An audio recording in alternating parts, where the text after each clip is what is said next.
সম্মানিত দর্শক, RP food চ্যালেঞ্জের পক্ষ থেকে সবাইকে অভিনন্দন ও শুভেচ্ছা জানাচ্ছি।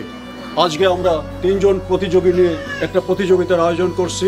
সেটা হচ্ছে কাঁঠাল পান্তা খাওয়ার প্রতিযোগিতা।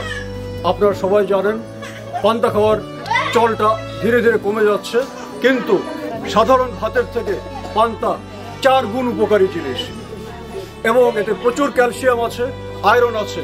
কিন্তু দুঃখের বিষয়, আমরা পান্তাকে অবহেলা করে এখন ভাতের দিকে বেশি ঝুঁকে পড়ছি।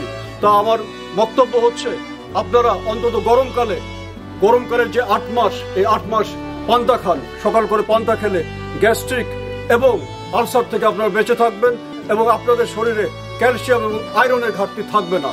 তাই আমি একসময় বলেছিলাম, এই চ্যানেলটি শুধুমাত্র বিনোদনের না, এটি একটি কল্যাণমুখী চ্যানেল। কাজে কাজে আমি আজকের এই অনুষ্ঠানের মাধ্যমে সবাইকে মেসেজ দিতে চাই যে আপনারা সাধারণ ভাতকে অ্যাভয়েড করে সকালের নাস্তায় পান্তা রাখুন এবং সুস্থ থাকুন।